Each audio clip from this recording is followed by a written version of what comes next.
this car, it's really difficult to leave and to go back to like a normal car. Don't you think? Yeah. I was talking to about. It was funny because I was shooting Maria Sakkari in the Athens, and she's the Porsche ambassador, and she had the Taycan too, and I had the Taycan for a few weeks or 2 months or something, and for the project, and then we were just talking with Maria about the car and like girls talking about the car. It was funny because we were like, she was like, this car is insane. I'm like, I know. It's like a spaceship. It's like, and the sound is amazing. And the guys were laughing because we were talking about the design, about like how it fits to the nail color and how it like that's girl talking. Yeah, like really girls talking. We're like, this is like a spaceship, the way it goes like. So Maria's driving a Taycan back home? Now she has a Taycan too. She Nice. had another one. I don't remember exactly. I think she had a Cayenne, and then they gave her a black Taycan, and I was so jealous. How is Maria? She's cool. She's a cool girl, right? She's a very, very cool girl. Yeah, very, very. She's super sweet. Yeah. Yeah, you can see that. Yeah, on the stands. Very humble. Like very, very nice. Very athletic, otherwise. Very, very athletic. And very good tennis player, actually. Yeah, I mean, yeah. This Top year 20. she really did her job. No, she's amazing. And we went to shoot her in the Athens, in the oldest club of the Athens where her grandfather used to play. Oh, nice. And I guess her grandma too, if I remember well, and then her mom, and she was like she didn't train there. I think like in her professional career too much because it's like a really old club. But I think she used to hang out there when she was like a kid with parents, and you can literally see like the Greek columns, from the court. It was really amazing. Yeah. Nice. Yeah, it was really nice. By the way, you were photographing most of the players in the WTA and ATP tournament, right? Yeah, not most of them. I mean, I think like almost all of them in the first 20, 30. Okay. Not all of them. No, not far Most from all of of them. them, but a lot, yeah. I was just thinking, like, I have like I collect the names, and I'm like, so who is missing on my top list, and I'm looking, and I'm like, actually from the first 20, it's not missing anymore so many names. Yeah, they are there. But I'm not running after the ranking numbers. The thing is, at least in the girls in the tournament, in the girls ranking, they're always changing. So it's like hard to. No, but I don't care about the ranking. Honestly, it's just like fun. I was like, actually, do I have them all now from the first top 10? But like, I don't care. Like I go for interesting. I have a question about them. Yeah. Well, you photographed many of them. Let's put it like this. Yeah. Who's the most artsy? The artsy. Player? Yeah. Who's the most art-developed player? Who was the most easy to work with? Well, they are all very easy to work with, to be honest. But very arty was Barbara Stricová. Oh, really? Barbara Stricová, because she was one of my first ones, because she's Czech too, and we worked together for the Czech Elle magazine. Since I'm Czech too, and when I'm in Europe, we sometimes work together. And she's the one who like understands fashion, who understands photography. Her boyfriend is editor-in-chief of a fashion magazine. That's he was cool. the editor-in-chief of the Elle actually by the time. So she has a culture of like photography and fashion, and she likes it. And this is, I think, this makes the difference, that you have to like it also, to have the camera pointed on you, and she understands the camera. She loves to be in front of the camera. Like, she enjoys it. Some people don't necessarily enjoy it.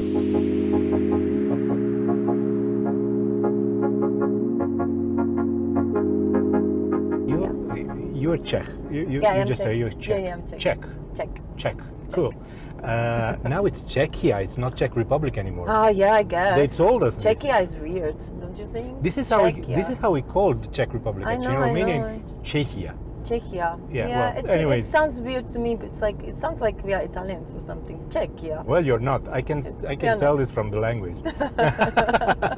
Yeah, well, we understand Italians. We don't understand Czech. Yeah, no, So, no, it's impossible. you're contemporary now with one of the most talented generation of tennis players. They are now winning Grand Slams, winning Olympics. Yeah, They're and the Czech are winning also Olympics. The Czechs, Yes. This is where, yeah. Ah, yeah. So, how do you? I mean, I don't know how you if you're close to them or not, but I know that you know them. How do you feel this tennis vibe in the Czech Republic? You mean like why we have so many amazing girls? Yeah. How they I are don't growing know. like this? I don't know. It's We like- want to do this too. Yeah. Well, you have Simona. Yeah. Yeah. I mean, I don't know. You know, it's a mystery to everybody because we have literally no men in the top, top rankings. You had Tomáš birthday. We had Tomáš, we had Ivan, of course, but like Yeah. right now we don't have anyone really. And before you have the Navratilova era. And well, we had, it was of course, we some times had ago. Martina, we had Ivan Lendl. Ivan, of course. That was yeah, some that was amazing. old times. That it was old, yeah. No, it was okay. But now we have so many girls, it's insane. I don't know, we are a tennis country. I guess it's a DNA. Maybe it's also like this kind of how you say stubborn mentality of the Czech girls, that they just like fighters. They have their own own way, own character, own opinion. They're very stubborn sometimes. By the way, why one of your best known images? Image or photographs? I guess photographs. Photographs is the one with Petra Kvitova. Oh yeah, on the bench with clay, covered in clay. Yeah. Tell me the story of this picture. Well, it's again. It was actually for fashion magazine Elle again. It was actually my first tennis shooting. Wow. Okay. Yes, it was my first tennis shooting because the Czech Elle knew that I love tennis, and then they wanted to do something on Petra, and they were like, "Okay, you have to be the one." And then because it's fashion, I could do what I wanted, and this was actually the first time when I was like, "Well, this is it. Now I can do how I see the tennis, I can style them like Petra as I want." And I was thinking, we are in Prague, we have clay courts. So, I was rolling her in the dirt and in the clay because I think clay is such a beautiful, material, such a beautiful texture. So it was the first time. Good colors too. Good colors. And I've seen that you're very interested in colors, actually. Yes, it's colors were always my obsession. Yeah. This car is so red, but it's like this beautiful Dracula red, it's very, I mean, the colors are very special, and I know that actually I use sometimes, I'm not saying it because this is a Porsche sponsored thing, but honestly, the colors of Porsche, I used them in the past as a reference sometimes when I was trying to find the perfect blue or the perfect green. I was always thinking about Porsche, even the vintage ones, or orange, they have this very crazy orange in the vintage Porsche. When I was trying to explain to someone which orange I want for something, I was like, actually look they are very well known for 4 colors. Yes. And not only for the color itself, but for the name of the color. They always trying to find some really crazy and very, very majestic names for the colors. So this is a thing, I guess. Like the Neptune blue, Yeah. But it reminds me, for example, who has this is Chanel with nail polish, because Chanel has a very special, amazing colors for nail polish, and it's very similar. Like you have this, they call it a fire, firefighter's red, and it's a special red, And you can understand from the name. You can understand what kind from of color the name it what is. kind of red it is, and especially this one is it's pretty amazing. This red, So by the way, about vintage, you said vintage. Yes. I've noticed something in your photographs. I mean, it's a recurrent thing. The old tennis rackets. Yeah. Is that a thing? Is that I guess it's a studied thing, or you like it because of the vibe? I'm trying to create a certain image, and I think I always, in general, I love a little bit of retro always, because I think it's just more photogenic, and my work is inspired a lot by movies, and most of the times we are talking.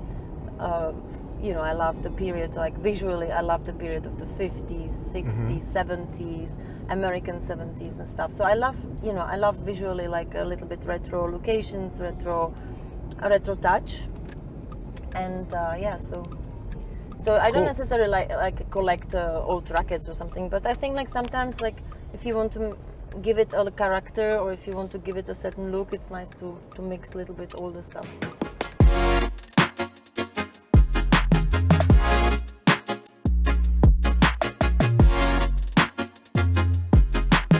But also because I'm coming from the generation of analog photography, so I used to print my own color photography. You know, I had my own lab in Paris, and I did my own color prints, not only black and white. So you kind of develop a special color to and special like feeling to color. So even to the digital, I kind of like try to carry it with me, because my sense of color comes from the analog photography, from the real film.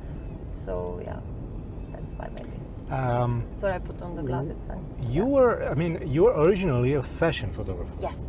And then you became like a tennis icon or something. I'm not a tennis icon. Well, you know what? I've heard about you. I've heard about you when your tennis photographers just came off, and for now I'm naming you. When the guys at Porsche said, you know what, Radka's coming here, and I said, what? The tennis fashion photographer.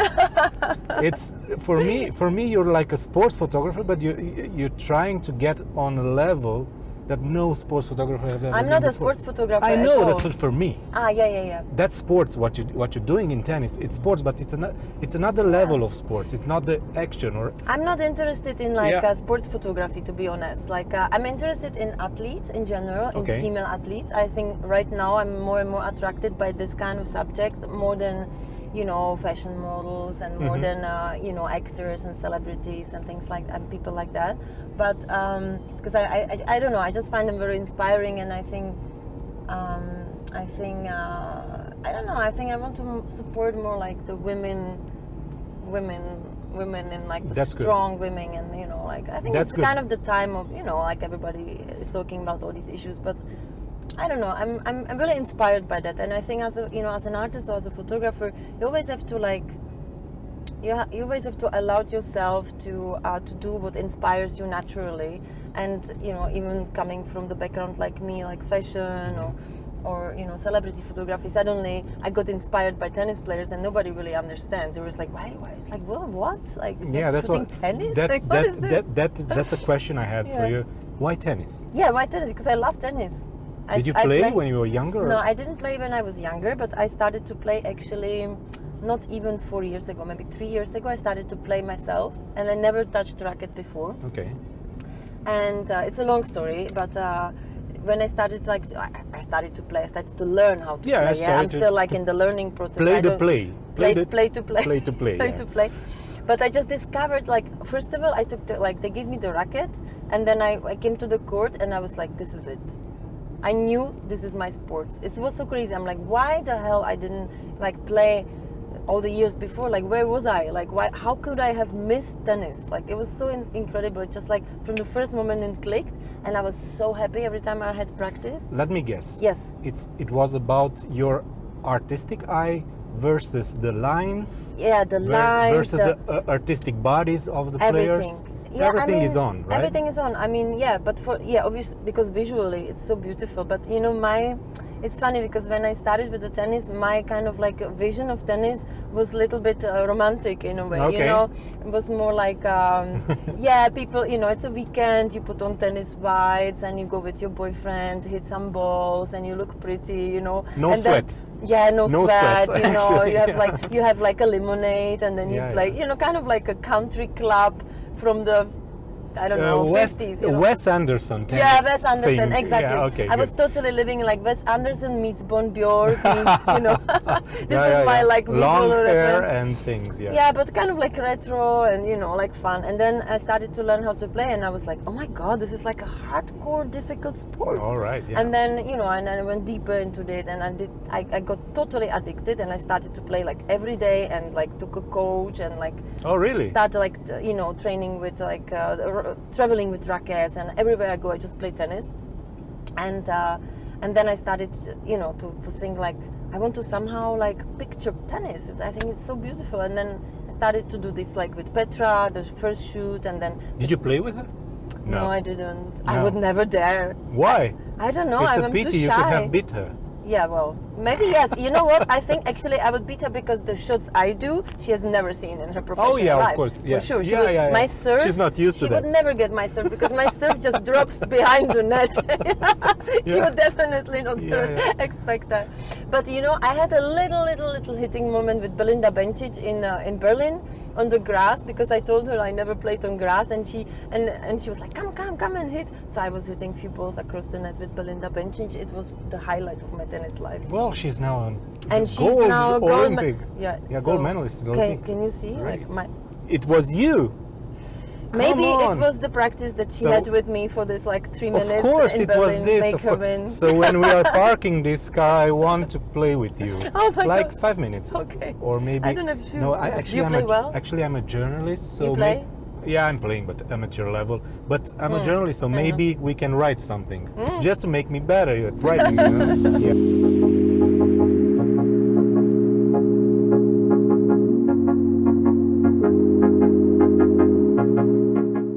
By the way, so your artistic eye sees things that we cannot see as pragmatic people. Yeah, I'm a journalist, so I'm pragmatic. Yeah. I cannot write, so yeah. So, what do you think about the idea that Roger Federer is the most elegant player in the world? But I said is it like already this? somewhere. He's a ballet dancer, no?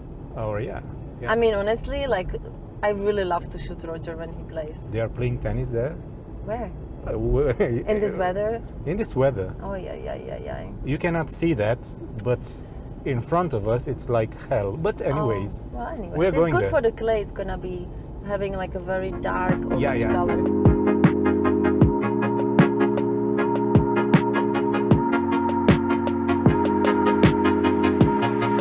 A conceptual question. Yes. What's your definition of an idea?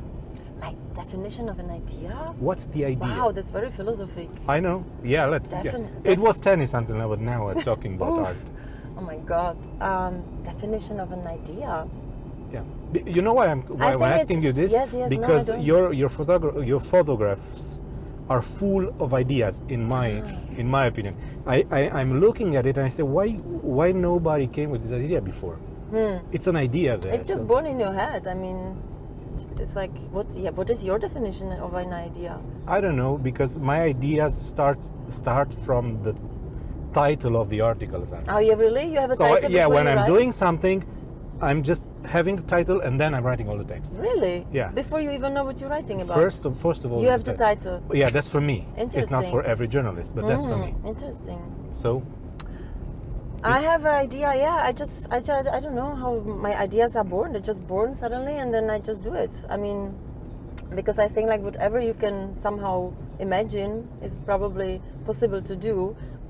And actually, I'm a living example because like my ideas about like shooting tennis and working with WTA and ATP was pretty crazy. Like I was thinking like, you know, I would love to do that, and I would like to like do my thing with the tennis, and I would like to, you know, create my own kind of like imagery about tennis. And then last year also I came up with, you know, it was pandemic, and I was thinking, hey, you know, all players are kind of home, and you know, I'm in Europe, and it's all like so beautiful, and I was thinking about doing a project about it. So, and then so you were thinking about doing, that's the idea. I was thinking about doing. That's the idea. No, I just woke up one day and I was thinking, hell, I'm in Europe. I want to do like something just like what I really love. Like it was after the months of the first lockdown wave, and I was like craving something personal, just something which makes maybe no sense, but which is beautiful. And I was thinking, well, I would like to drive around Europe and just shoot like beautiful old tennis clubs and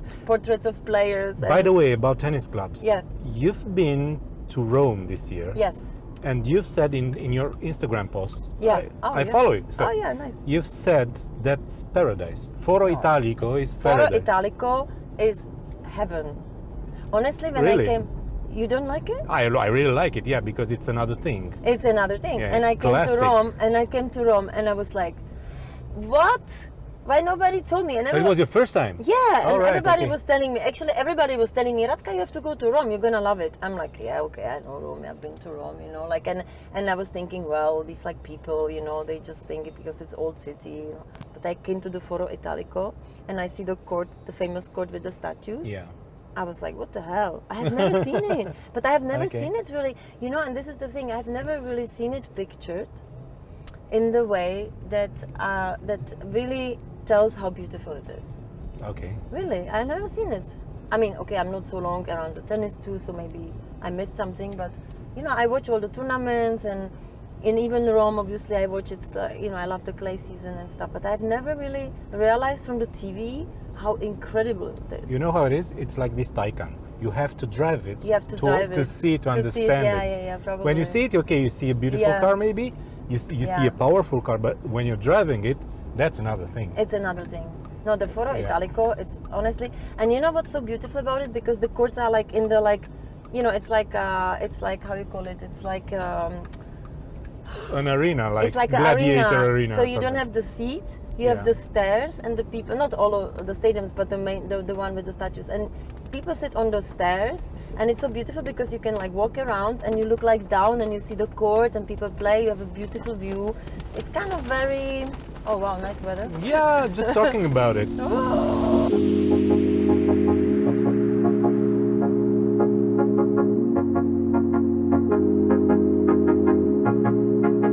But you had another question. Yeah, what's perfection and does it really matter? Perfection? Yeah. Depends to who. I'm kind of very perfectionist. Does it matter? Does it exist? I mean... No, but you're always trying to chase it. I'm trying to chase it in a way, but... because in my opinion, it's a very subjective thing. It's very subjective, but, you know, perfection... You have to find the right balance between being obsessed about having something perfect and let go, and you have to always find the middle of it, like the middle way between those two things. But the need of the perfection is the engine, and then you have to be free enough to not stick to it too much, I think. So that's you have very to, difficult. yeah, you have to just look at it as a driver to get on and get on. Yes. But then you have to also know when to let go and not be too obsessed. Course. But if you are not, I think it's important to be. And now tell me what's your relationship with Porsche? Because I've seen some Taycans on your feed. Well, my relationship is that I actually, with my agent, we approached the Porsche to sponsor this crazy idea of a project that I had. We approached them, we said like, listen, you know, I want to do something about Eastern European tennis. I think it's, we have, first of all, so many beautiful, like, you know, places and old tennis clubs and the whole heritage and the whole, like, culture of the tennis. And then so many amazing women tennis, and I thought like Porsche is a big WTA sponsor, so maybe they will be interested. And I wanted to drive around, like I told you, and you know, and picture the locations. Yeah. And I thought I should be driving a Porsche. And you are. Yeah. How's the Taycan? I love it. I told you it's a spaceship.